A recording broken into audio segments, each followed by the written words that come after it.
বন্ধুরা, বিটকয়েনের short term চার্টে আবারও একখানা বিয়ারিশ ডাইভারজেন্স দেখতে পাওয়া যাচ্ছে, আর তারই মধ্যে ক্রিপ্টো কোয়ান্টের তরফ থেকে রিয়েলাইজড প্রাইস ব্যান্ড ইন্ডিকেটর অনুযায়ী এই যে বিয়ারিশ সিচুয়েশনটা এখন আমরা মার্কেটে দেখতে পাচ্ছি, সেটা কোন জায়গায় গিয়ে স্টপ হবে, অর্থাৎ কোথায় বটম, সেটা প্রেডিক্ট হয়ে গিয়েছে। তো এখন অনেকেই কিন্তু অলরেডি বেশ কিছু পজিশন নিয়ে রেখেছেন এবং মনে করছিলেন যে মার্কেট একখানা ডাউনওয়ার্ড থেকে আবার কিন্তু আপওয়ার্ড সিচুয়েশনের মধ্যে দিয়ে চলে যাবে। তো তাদের উদ্দেশ্যে আজকের ভিডিওটা বানানো হচ্ছে যে কি এক্স্যাক্টলি হতে পারে রিয়েলাইজ প্রাইস ইন্ডেক্স অনুযায়ী এবং এসওপিআর অনুযায়ী, আর তার সাথেই বিটকয়েনের লিকুইডেশন হিটম্যাপ অনুযায়ী আমরা কোন লেভেল অব্দি বিটকয়েনকে রিচ করতে দেখব। তো অবশ্যই কমপ্লিট ভিডিওটিকে দেখুন, একটু স্কিপ করবেন না। ভিডিওটি দেখার পর ভালো লাগলে লাইক করে দিন, চ্যানেলটিকে সাবস্ক্রাইব করে দিন, বেল বাটনটিকে টিপিয়ে যাতে করে এই ধরনের কন্টেন্ট ডেলি পেয়ে যান। আর নিচে ডেসক্রিপশনে আপনারা আমাদের টেলিগ্রাম চ্যানেল এবং আমাদের অল্টারনেটিভ ইউটিউব চ্যানেলের লিঙ্ক পেয়ে যাবেন, সেখানে অবশ্যই জয়েন হয়ে যাবেন।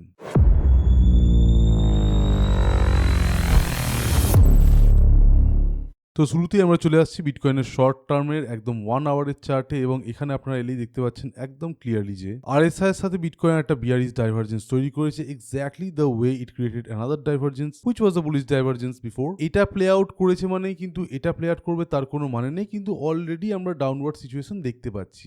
এবার যদি আমরা ডেইলি চার্টে চলে আসি, তাহলে আপনারা দেখতে পাচ্ছেন যে এখানে হায়ার হাই যত বিটকয়েন বানিয়েছে, আরএসআই কতটা রিকভারি করেছে। এবার ক্যান্ডেলসের সংখ্যাটা যদি আমরা একটুখানি গুনে নিই, তাহলে আপনারা দেখতে পাচ্ছেন এখানে 11খানা দিনের ক্যান্ডেল আছে এবং সেখানে আমরা দেখতে পাচ্ছি যে কনস্ট্যান্ট আরএসআই রাইজ করছে। নর্মালি একটা জিনিস আমরা মনে করে থাকি, যদি 5 ক্যান্ডেলস এর বেশি হয়ে গিয়ে থাকে একটা আরএসআই এর রেঞ্জের পজিশনের মধ্যে, তাহলে কিন্তু সেটা পরবর্তীকালে ভুল হতে পারে। অর্থাৎ এই যে আরএসআই এর কন্ডিশনটা আপনারা দেখতে পাচ্ছেন, এখান থেকে ওপর দিকে ওঠার যতটা চান্স আছে, নিচের দিকে যাওয়ার কিন্তু ততটাই চান্স থাকবে, যেহেতু উইকলি চার্ট অনুযায়ী এখন অবধি আমরা ডাউনওয়ার্ড পজিশনে রয়েছি। অর্থাৎ উইকলি চার্টের মধ্যে আমরা হয়তো ইমিডিয়েট বড় ড্রপ দেখতে পাবো না এখানে আরএসআই অনুযায়ী, কিন্তু ডেইলি চার্ট এবং 4 আওয়ারের চার্ট বা 1 আওয়ারের চার্টে কিন্তু আমরা ডাউনওয়ার্ড পজিশন আরএসআই এর মধ্যে দেখতে পেতে পারি। এবার আরএসআই একটা মোমেন্টাম ইন্ডিকেটর, সো আগে প্রাইস ফল করবে তবেই আরএসআই ডাউনে যাবে। সেই হিসেবে অবশ্যই প্রাইসের ফল হওয়ার একখানা চান্স কিন্তু এখন অবধি রয়ে যাচ্ছে, এবং এটা কিন্তু এখন 50-50 জায়গায় চলে এসছে।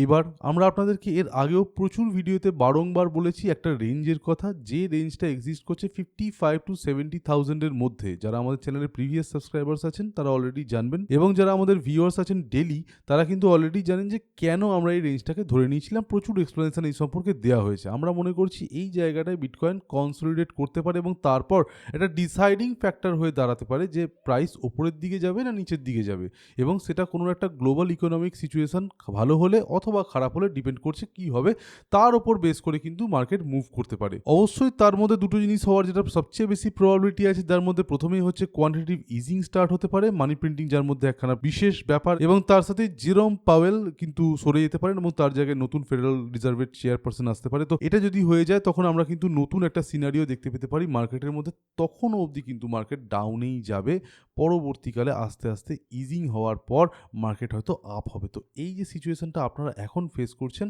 দের ইজ এ হাই প্রবাবিলিটি যে এটা কন্টিনিউ করবে, আমরা মোস্টলি সাইডওয়াইজ মুভমেন্টই দেখতে পাবো। আপনারা কিন্তু এখান থেকে মনে করবেন না এই ক্যান্ডেলটাকে দেখে যে এই ক্যান্ডেলের উইকটা অর্থাৎ ডাউন উইকটা অনেক বড় আছে, নিচের উইকটা অনেক বড় আছে, এখান থেকে প্রাইস পাম্প করবে, সেটা কিন্তু হবে না। একদম আপনারা গ্যারান্টি দিয়ে বলতে পারেন এই জিনিসটাকে, এখান থেকে কিন্তু প্রাইস ডাউনেই যাবে এবং ডাউনওয়ার্ড এসে কনসলিডেট করবে।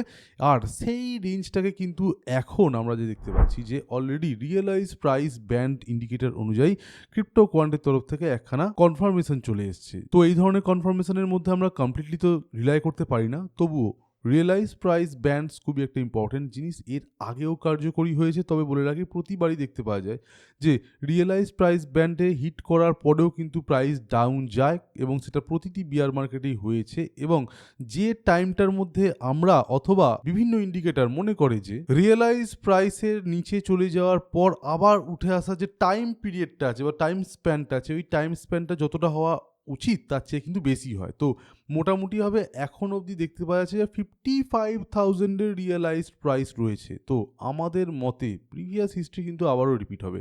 55,000 এর যে রেঞ্জটা আপনারা এখানে দেখতে পাচ্ছেন, এই রেঞ্জের মধ্যে কিন্তু বিটকয়েন যদি চলে আসে 55,000 থেকে 70,000, আবারও বলছি 55 থেকে 70, এইখানে কিন্তু বিটকয়েন কনসলিডেট করতে পারে। এটাই কিন্তু বিটকয়েনের জন্য একখানা ট্রিগার পয়েন্ট হতে পারে যে মার্কেট কোন দিকে যাবে।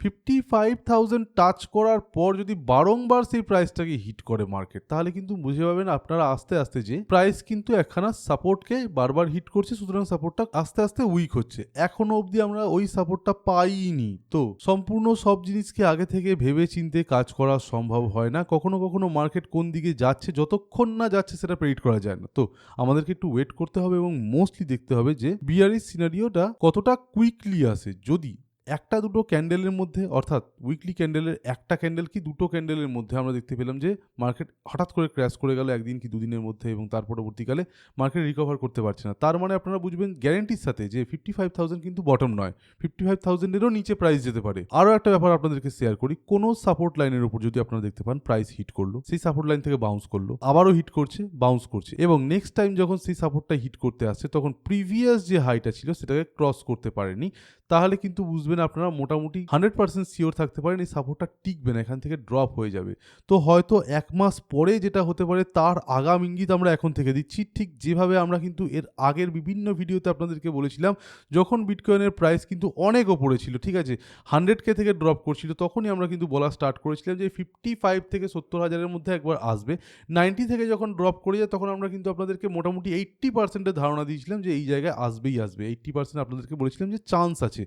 এখনও কিন্তু আমরা আপনাদেরকে বলছি যদি আপনারা দেখতে পান যে একখানা হায়ার ভলিউমের নেগেটিভ ক্যান্ডেল এখানে হঠাৎ করে তৈরি হয়ে গেছে এবং প্রাইস এক ঝটকায় 55,000-এর নেমে এলো, তাহলে অবশ্যই বুঝবেন এই যে একটা রেঞ্জ প্রিভিয়াস চার্টে তৈরি হয়েছিল, তো সেই রেঞ্জটা আস্তে আস্তে উইক হয়ে গিয়েছে। এখানে যারা বায়ার সেলার ছিল তাদের মধ্যে কি ছিল, বায়ার্সের সংখ্যা বা ইন্টেনশন অথবা মার্কেটের ওভারঅল মোমেন্টাম সেলিং বা সেলার্সের চেয়ে বেশি ছিল। এখানে যদি আপনারা দেখতে পান কনসলিডেট করছে এবং বারবার একটা সাপোর্টকে হিট করছে, তাহলে আপনারা মোটামুটি ধরে রাখবেন 100% চান্স আছে যে এখানে সেলারের পজিশন কিন্তু বায়ারের চেয়ে অনেক বেড়ে গেছে এবং এটা কিন্তু টিকবে না, এখান থেকে কিন্তু ড্রপ করবে। সেক্ষেত্রে কতটা ড্রপ করতে পারে সেটা বোঝাতে একটুখানি অ্যাডজাস্টেড এসওপিআর এর দিকে আমরা চলে আসছি। মোটামুটিভাবে ধারণা নেওয়া যায় যে অ্যাডজাস্টেড এসওপিআর অনুযায়ী প্রাইস রেঞ্জ আরও অনেকটা ডাউন গেলে তবেই কিন্তু আমরা অ্যাডজাস্টেড এসওপিআর এর একখানা বটম পাবো এবং তার পরবর্তীকালে কিন্তু এটা পাম্প করতে পারে। তো সেই হিসেবে দেখতে গেলে মোটামুটিভাবে আপনারা ধরে রাখতে পারেন একখানা সলিড সাপোর্ট এক্সিস্ট করছে 35 to 40,000-এর মধ্যে, যে জায়গায় যাওয়ার চান্স থাকবে যদি 50,000-এর বা 55,000-এর রেঞ্জটা না টেকে। এবার 50,000 একখানা লোকাল বটম অবশ্যই হবে, কারণ ওই জায়গায় প্রচুর লোকে বাই করবে। তো একটা জিনিস আপনারা বুঝতে আরম্ভ করুন আস্তে আস্তে যে এই হচ্ছে মার্কেটের মোমেন্টাম যেটা আপনারা এখন দেখতে পাচ্ছেন। এই মার্কেটের মোমেন্টামটা ব্রেকডাউন করে গিয়েছে, যে জিনিসটা আপনারা আগে দেখেছিলেন বারংবার বলা হয়েছে ব্রেকডাউন করছে, এবং এই ব্রেকডাউনটা কিন্তু স্টার্ট হয়েছিল এই রেঞ্জটা থেকে, অর্থাৎ $1,00,000 থেকে যখন ব্রেকডাউন হয় তখন থেকে কিন্তু প্রপার ব্রেকডাউন আরম্ভ হয়ে গেছিল এবং এই ক্যান্ডেলটা আপনারা দেখতেই পাচ্ছেন একটা বড় রেড ক্যান্ডেল ফর্ম হয়েছিল। এখানেও যদি আপনারা পরবর্তীকালে দেখতে পান যে সলিড নেগেটিভ ভলিউমের সাথে রেড ক্যান্ডেল ফর্ম হচ্ছে, অটোমেটিক্যালি আপনারা বুঝে যাবেন যে মার্কেট প্রাইস ডাউনে যাবে। ইমিডিয়েট সাপোর্ট যেগুলো থাকবে সেগুলো টিকবে না। সেক্ষেত্রে 35 to 40K রেঞ্জটাকে আপনারা ধরে রাখতে পারেন, যে রেঞ্জটা আসার পর বিটকয়েন কিন্তু অবশ্যই বাউন্স করবে এবং সেটা কিন্তু 100% চান্স থাকবে। কাজ অলরেডি কিন্তু আমরা দেখতে পেয়েছি বিটকয়েনের প্রাইস 52%-এর কাছাকাছি ডাউন হয়ে গেছিল। আমরা এক্সপেক্ট করছি অ্যাজ ইউজুয়াল কিন্তু আমরা 75%-এর কাছাকাছি বটম পেয়ে যাবই যাব গ্যারেন্টির সাথে। সেক্ষেত্রে প্রায় 30,000 to 35,000-এর মধ্যে আমাদের বটম আসবেই। এবার এই এত দূরে যে ধারণাটা দিলাম যেটা এখন অবধি হয়নি সেটা সম্পর্কে বলে রাখলাম, সেটা কিন্তু সবচেয়ে ওয়ার্স সিচুয়েশন যেটা মার্কেটে হতে পারে। তার আগেই যদি আমরা কোনো রকমের গ্লোবাল পলিটিক্যাল সিনারিও দেখতে পাই যেখানে ইকোনমিক্যাল চেঞ্জ এলো এবং কোনো বড় পজিটিভ নিউজ এলো, তাহলে কিন্তু মার্কেট প্রাইস বাড়তে পারে। আরও একটা জিনিস মাঝখানে বলতে গিয়ে বলা হলো না, দ্যাট ইজ $50,000। এই যে রেঞ্জটা আছে দেখতে পাচ্ছেন $50,000, এটা অবশ্যই একখানা সলিড সাপোর্ট হিসেবে কাজ করবে। তার কারণ হচ্ছে এটা একটা খুব ইম্পর্টেন্ট প্রাইস ট্যাগ। $50,000 এলে কিন্তু বিটকয়েন রিয়েলাইজ প্রাইসেরও নিচে আসবে এবং সেই সাথে একখানা টার্গেট প্রাইস বা ম্যাগনেট প্রাইস হিসেবে কাজ করতে পারে। সেই হিসেবে প্রাইস যখনই 50,000-এ আসবে তখন কিন্তু অবশ্যই উঠে দাঁড়াতে পারে। অবশ্যই আমাদেরকে খেয়াল করতে হবে যে কীরকম ভলিউমের সাথে উঠে দাঁড়াচ্ছে, টেন্ডেন্সি কি আছে কোনো একটা প্রপার রেজিস্ট্যান্সকে ব্রেক করার, ঠিক যেরকম এই জায়গায় তৈরি হয়েছিল সেরকম সিচুয়েশন কি আমরা দেখতে পাবো। যদি সেটা দেখতে পাওয়া যায় তাহলে কতটা টাইম স্প্যানকে কাজে লাগিয়ে বিটকয়েন করছে, অর্থাৎ কতটা অ্যাকুমুলেশনের টাইম বিটকয়েন পাচ্ছে, এতগুলো জিনিসের দিকে নজর দিয়ে আবার আমরা বলবো পরবর্তীকালে যে হ্যাঁ বিয়ার মার্কেট শেষ হলো কিনা। তো বুঝতেই পারছেন মোটামুটি ফিউচার সম্পর্কে কতটা আপডেটেড আমরা আপনাদেরকে রাখতে পারছি। অবশ্যই কোনো চার্টকে আগে থেকে এইভাবে প্রেডিক্ট করা যায় না, তবুও যেটা ম্যাক্সিমাম হওয়ার চান্স আছে সেটা আমি আপনাদেরকে বলে রাখছি। সেই সাথে বলে রাখি শর্ট টার্মে যারা ট্রেড করছেন তাদের জন্য উইকলি চার্টের ডাটা অনুযায়ী ক্লোজেস্ট যে লিকুইডিটি জোনগুলো আছে সেগুলোকে আপনারা এখানে ক্লিয়ারলি দেখতে পাচ্ছেন। চান্স কিন্তু এখানে 50-50 আছে প্রাইস আপ যাওয়ার অথবা নিচে যাওয়ার শর্ট টার্মের মধ্যে।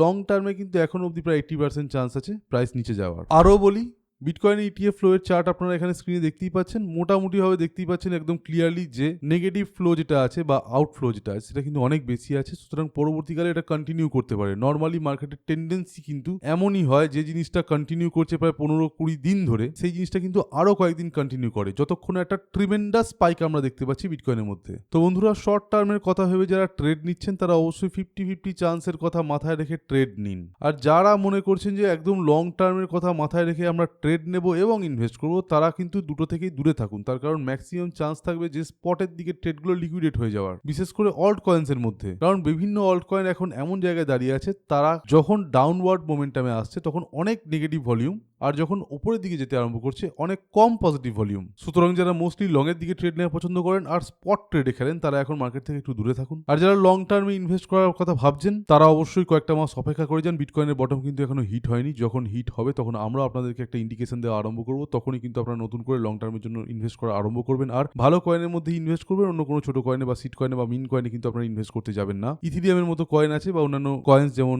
XRP, BNB, সোলানা, এই ধরনের কয়েনের মধ্যে আপনারা মোস্টলি টার্গেট রাখবেন। আর যারা ট্রেড করতে চাইছেন ডেলি এবং তার সাথে শর্ট ট্রেড করতে চাইছেন, তারা অবশ্যই আমাদের টেলিগ্রাম চ্যানেলে জয়েন হয়ে যান, প্রিমিয়াম মেম্বারশিপ নিয়ে নিন। আমাদের টেলিগ্রাম চ্যানেলের লিঙ্ক আপনারা নিচে ডিসক্রিপশনে পেয়ে যাচ্ছেন, সেখানে যান। বিভিন্ন পোস্টের তলে আপনারা আমাদের মডারেটর আইডি পেয়ে যাবেন। মডারেটরের সাথে কন্ট্যাক্ট করুন, মডারেটর আপনাকে জানিয়ে দেবে কি করে আপনারা আমাদের টেলিগ্রামের প্রিমিয়াম চ্যানেলে জয়েন হতে পারেন। তো আজকের মতো এখানেই। ভিডিওটি ভালো লেগে থাকলে অবশ্যই লাইক করে দিন, চ্যানেলটিকে সাবস্ক্রাইব করে বেল বাটনটি টিপে একদমই ভুলবেন না, যাতে করে এই ধরনের কন্টেন্ট আপনারা ডেলি পেয়ে যান। আর অবশ্যই প্রতিটি ভিডিওর নিচে ডিসক্রিপশনে আমাদের টেলিগ্রাম চ্যানেলের লিঙ্ক পাওয়া যাচ্ছে, আর তার সাথেই আমাদের অল্টারনেটিভ ইউটিউব চ্যানেলেরও লিঙ্ক আপনারা পেয়ে যাচ্ছেন, সেখানে জয়েন হয়ে যাবেন। তো আজকের মতো এখানেই। Thank you for watching our video. Stay safe, happy investing, by.